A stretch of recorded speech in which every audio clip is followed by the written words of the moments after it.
Game na. Game na. Game na. Good evening, everyone. I am Beverly Abuan, and my group mates are Giancarlo and Pajarillo. Mela Rose Corpus, Norman Agustin, And And Mariel Mariel Camaso. Camaso. So for today, we will going to discuss our understanding of technology and its relationship to teaching and learning. So for this, when we talk about technology, Miss Mariel Camaso. Technology is prevalent Prevalent in in today's today's generation. generation. Technology Technology has a has a great great impact on impact on people's people's lives lives nowadays. nowadays. Those Those technologies technologies make make society be society be more more beneficial beneficial in in different different fields, fields, not not only in only in society but society but also in also the in the whole whole world. world. That's That's why why globalization globalization is is widely widely increasing. increasing. So, in So in terms terms of of education, education, its its relationship to relationship to teaching teaching and and learning learning is is that that to to empower empower all the all the aspects aspects involved involved in the in the learning learning process. process. It It helps be helps be more more collaborative collaborative and and interactive interactive so so that the that the teaching and teaching and learning learning are are more more relevant. relevant. Thank you, Miss Camaso. So the term that will highlight on this is that the collaborative and interactive. Bakit? Dahil 'di ba, ang teknolohiya ngayon sa ating buhay ay marami na siyang naiaambag. Nahigit naman natin itong napapakinabangan. So ngayon, the question on this is, ano yung relationship ng technology sa teaching and learning since laganap na ito? Nagiging modernized na. So when it comes to learning process, we can use a lot of things such as audiovisual aids like PPT, video recording, something like that. Kung noong panahon ng pandemya, 'di ba, malaki yung naging ambag ng technology sa pag-aaral natin. In what way? By using Google Meet, those video conferencing, those platforms that can help us to access. Ano ba yung mga na-access natin, di ba? The modules. So, anong purpose ng lahat ng nabanggit ko in terms of learning and teaching? So, imagine, teaching and learning na walang kagamitan na ginagamit. So, okay lang din naman, but the question is, nacho-challenge ba tayo? Nakakatch ba yung attention natin? 'Di ba? So, para sa akin siguro kung ako yung tatanungin, pwede naman. Pero kung iisipin natin, minsan kasi hindi naman pare-parehas ng yung mga estudyante, 'di ba? Hindi naman same thinking, ganyan, hindi naman pare-parehas ng mga iniisip, ganyan. So meron yung iba na pasok sa tenga, labas sa kabilang tenga, ganyan. So that masasabi natin talaga na yung technology, especially sa teaching and learning, kapag ginagamit natin ito, lalong-lalo sa instructional materials during the learning process, um, masasabi natin na napakahalaga talaga siya. Yung role niya, kasi magli-lead yun ng, gaya ng sinabi ko kanina, yung hinighlight natin, which is yung collaborative and interactive learning para sa ating learning environment doon sa pinapalooban ng learning process. So, ayan. So, next.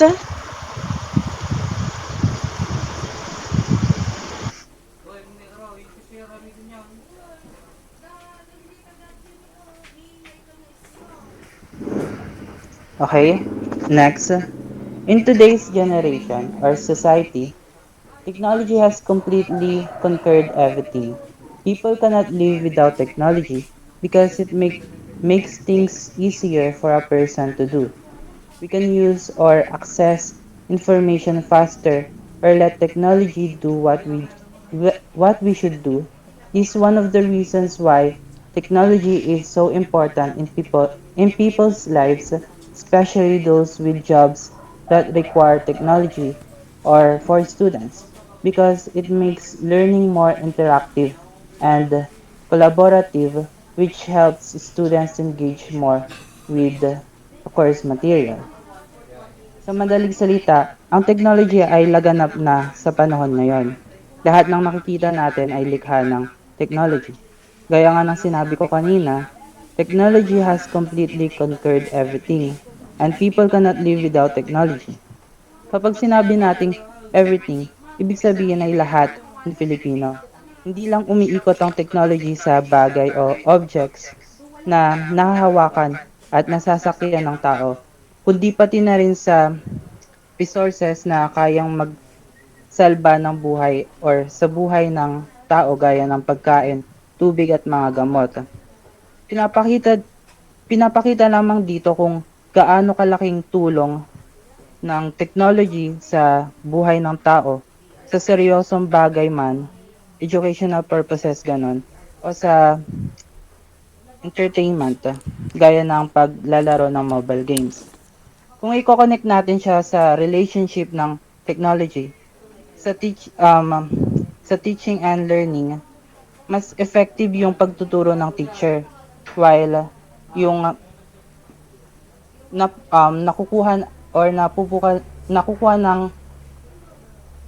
natin bilang teacher yung interest ng isang learner sa kapag ginagamitan natin siya ng technology. Mas maganda, mas ma-improve ng learner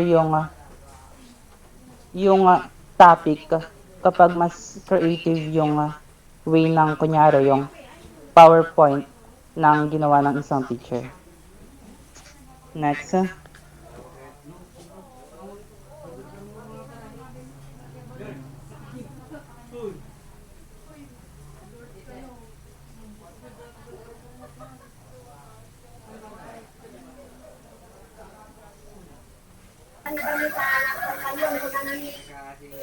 Technology has the potential to significantly alter how people learn. It can strengthen and enhance the bonds between teachers and students. We imagine how we work together and learn. Close long-standing equity and accessibility gaps and customize learning opportunities to suit the needs of all students. To fully realize the benefits of technology in our education system and provide authentic learning experiences, educators need to use technology effectively. Furthermore, education stakeholders should commit collaboration in the use of technology to improve education in the Philippines. In other words, technology is give positive emphasis to the development of the latest methods for effective education.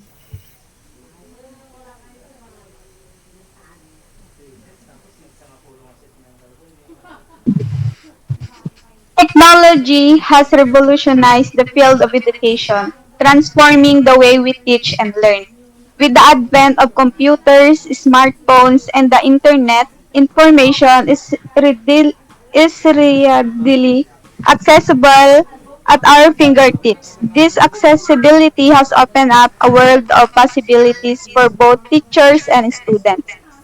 Technology allows for personalized learning experiences catering to individual needs and learning styles. It also enhances collaboration and communication among students and teachers, breaking down barriers of time and distance. Moreover, technology provides interactive and engaging tools that make learning more enjoyable and effective. Overall, technology has become an indispensable tool in education, empowering educators and learners alike to explore new horizons in teaching and learning. So it means technology has revolutionized education by providing easy access to information, enabling personalized learning, enhancing collaboration, and offering interactive tools for a more engaging learning experience. Next.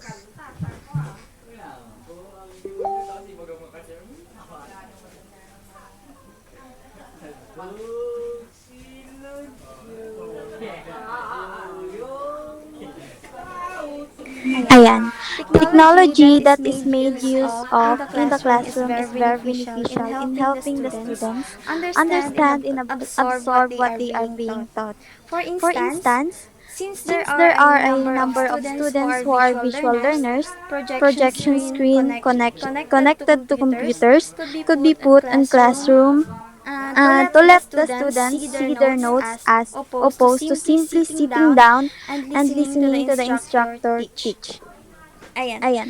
Alam Alam naman naman natin natin na na yung technology ay parte na ng ating buhay. Kahit saan tayo magpunta, kahit anong gawin natin ay mayroon na tayong kasamang teknolohiya. Ayan. Pero tulad nga ng nabanggit ni Sir Ethan kanina sa ating klase na ang teknolohiya ay hindi lamang napapatungkol sa gadgets o electronics. Ayan, gaya na lamang sa classroom. Sabi ni Sir na maaaring maging teknolohiya ang guro, ang kanyang estudyante at kamag-aral. Maaari ding maging teknolohiya ang mga kagamitan sa loob ng classroom tulad na lamang ng pinakita niya kaninang pisara. Ayan. Yan ay mga yan ang mga teknolohiya sa ating classroom. Ayan. Also, technology has been incorporated into a good number of curricula, even those that do not belong to the technology and computer classes. Students make use of computers to come up with the presentation and also make use of the internet to carry out research on a variety of topics for their essays and papers. Ayan. Diba, simula pa lamang nung tayo ay elementary hanggang sa maging high school, senior high school, hanggang ngayong college ay laganap pa rin sa atin yung paggamit ng teknolohiya.